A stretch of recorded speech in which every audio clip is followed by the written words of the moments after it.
बसपा के इकलौते विधायक बलिया से रसड़ा से विधायक उमाशंकर सिंह के घर पर पड़े इनकम टैक्स की छापे के बाद सियासी गलियारे में हड़कंप मचा हुआ है।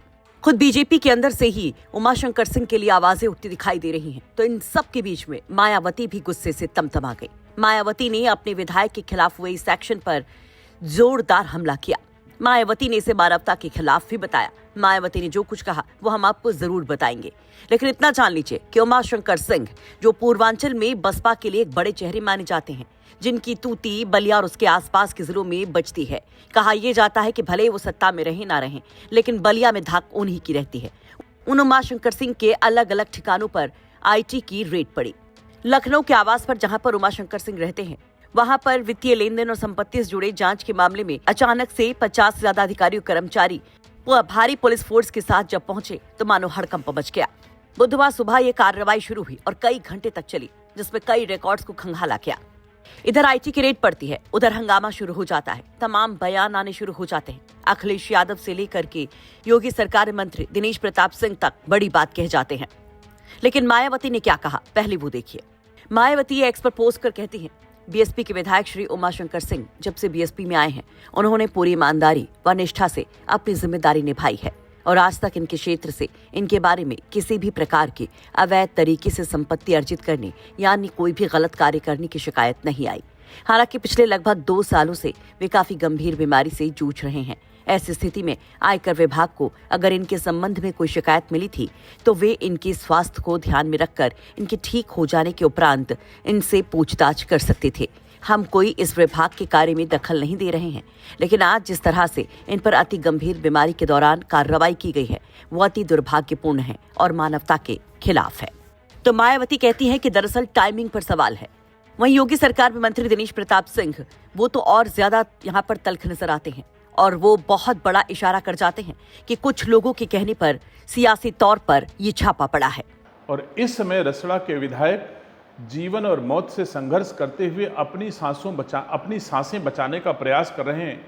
विगत 2 वर्षों से वो अमेरिका, दिल्ली, लखनऊ के बीच में अपने 4थे स्तर के कैंसर से, जो ब्रेन का कैंसर है, जो सबसे खतरनाक कैंसर है, उससे बचने के लिए दवा इलाज करा रहे हैं। और इन 2 वर्षों में उनका व्यवसाय पूरी तरह से चौपट सा हो गया है। ऐसे में ऐसी संस्थाएं इस अवसर पर रेड कर रही हैं और रेड में एक नर्स भी जाने की इजाज़त नहीं है, एक डॉक्टर भी जाने की इजाज़त नहीं है।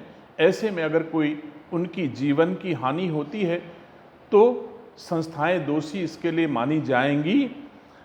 माननीय न्यायालय से हमारा आग्रह है कि वो इसमें हस्तक्षेप करें। श्री उमाशंकर जी ने कभी कोई ऐसा काम नहीं किया, इसके पहले किसी भी प्रकार की ऐसी कोई शिकायत नहीं है और ना ही उनका ये अवसर है।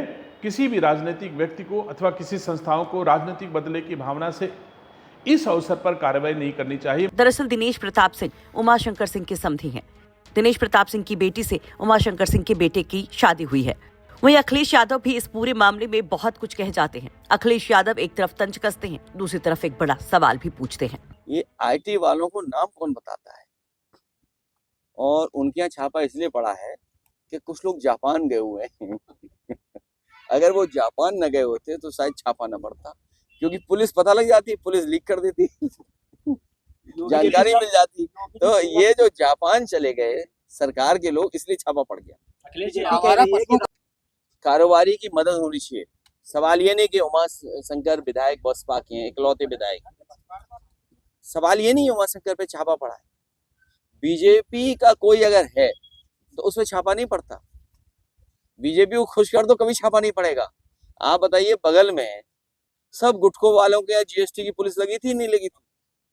एक सुनने में आ रहा कुछ सरिया वाले थे जो सबसे ज्यादा चंदा बीजेपी के देते थे, उनके यहाँ भी छापा पड़ा था। ईडी, इनकम टैक्स, सब कुछ। कोई सरिया वाले नाम बताओ, भूल रहे हो? हैं? हाँ, ये देखो नाम सही आया है। तो वो चंदा देते थे। ये मान लीजिए कि बीजेपी किसी की सगी नहीं है, बीजेपी वालों की सगी नहीं। अगर उमाशंकर सिंह की बात की जाए तो उमाशंकर सिंह को ब्रेन कैंसर बताया जा रहा है। पिछले 2 साल से वो इस बीमारी से जूझ रहे हैं। अमेरिका से उनका इलाज चल रहा है। उमाशंकर सिंह की अगर सियासी वर्चस्व की बात की जाए तो पिछले कुछ वक्त से वो ज्यादा चर्चा में हैं दयाशंकर सिंह के साथ अदावत को लेकर। एक पुल के उद्घाटन से शुरू हुआ ये विवाद लगातार चल रहा है। गाहे बगाहे दयाशंकर सिंह और उमाशंकर सिंह के बीच में बयानबाजी होती रहती है। उमाशंकर सिंह बीएसपी के लिए सबसे मजबूत माने जाते हैं। वो लगातार रसड़ा से विधानसभा का चुनाव लड़ रहे हैं। 2022 के चुनाव में जब बीएसपी का सूपड़ा साफ हो गया तो अकेले उमाशंकर सिंह ही थे जो बीएसपी के लिए एक सीट निकाल पाए। लेकिन जिस तरह से बीएसपी के इन विधायक पर छापा पड़ा है और जिस तरह से मायावती यहाँ पर इसे एक मानवता के खिलाफ उठाया गया कदम बता रही हैं, उस पर आप क्या कहेंगे? कमेंट बॉक्स में अपनी राय जरूर रखिए। ब्यूरो रिपोर्ट, यूपी तक।